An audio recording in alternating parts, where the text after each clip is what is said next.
Hey everyone, I'm Ditch. I'm here with some quick tips on skills for 7 Days to Die 1.0. Today we're covering the Intellect skill tree. If you like bashing things with a metal pipe or causing a shock and awe with a stun baton, you're going to like the Intellect tree. If playing with robotics is your game, then this is where you'll find the robotic sledge, turret, and drone. Yep, I said drone. While the Intellect tree technically offers only 2 weapon types to put the zombies down, there is a perk in the tree that also allows you to gain XP from zombie deaths by utilizing electrical traps. Let's have a look at those combat perks. First up, Electrocutioner. This perk allows you to find more baton parts and magazines in the world. It also makes you more proficient when using said weapons. I will say though that you won't be using the pipe baton for long, as your main goal with putting points into this perk will be to beef up your damage with the electrifying stun baton. On to Robotics Inventor. It helps you to locate more magazines and parts to get your tinker on. While, like the other abilities, this perk improves the use of robotic weapons, it also comes with a few other bonuses. Putting points into Robotics Inventor allows you to put a second robot down with the closest one being active. The further down the tree you invest, the further you can stand from your robot, and it still work, as well as that second robot becoming active too. Calculated attacks. Yeah, you guessed it. It makes your baton attacks faster. Now on to the influence perks. Better bartering. If you plan on utilizing the trader, then this perk is handy. You don't have to invest much early game, but mid and late game as you're making regular trader runs to offload stuff you don't need anymore, you're going to want that discounted pricing for better bartering. Pair this with some of the food and drink in game, armor sets and mods, you'll be swimming in dukes in no time. The Daring Adventurer. With recent nerfs to trader rewards in 1.0, I still say this is a strong perk, especially solo. You gain access to better loot, you earn more dukes, and eventually get to take a second reward when doing quests. This is a perk that will benefit all, whether early, mid, or late game. Don't be afraid to spend your points here. Charismatic Nature. This perk is an immediate pass do not take if you're playing solo. And I'd even argue that unless you're playing very heavily with a group, this perk is almost never worth taking. It offers some fantastically great bonuses to your allies, such as regenerating health faster, gaining more block and melee damage, taking less damage from all resources, recovering from bleeds faster, finding better loot, and eventually adding a +1 to all attributes. But it comes at a very steep cost. You essentially are sacrificing points that you can invest in yourself and other places so that your friends have a better chance of surviving.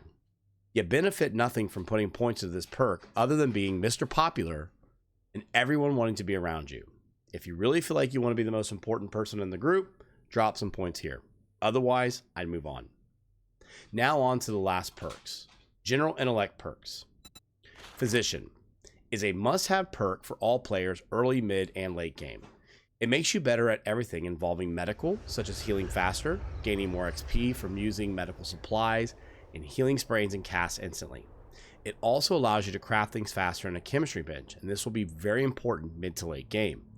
Word of caution, unless you're using batons, there is no need to take the last perk in Physician at all.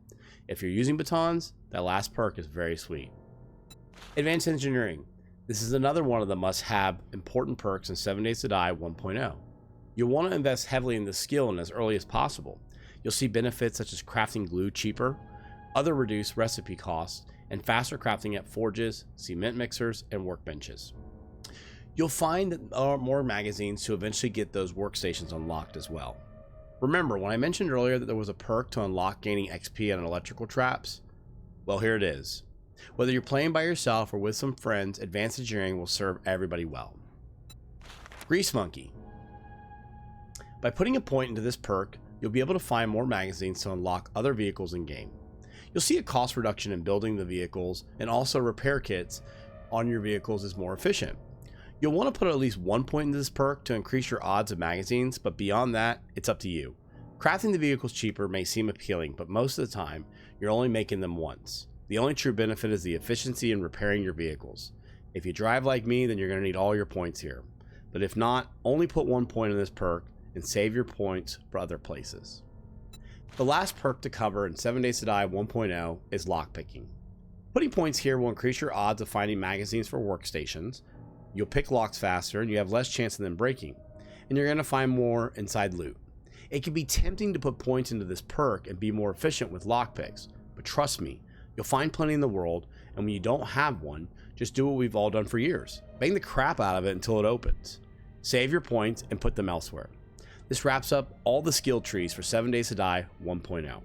Remember, choosing skills is very dependent on your playstyle. If you're playing alone or with friends, this guide is meant to offer some advice, but not be the end-all be-all for everyone. I hope you found this guide helpful. Make sure to share it with a friend. It might just save a life. Until next time, be good to each other.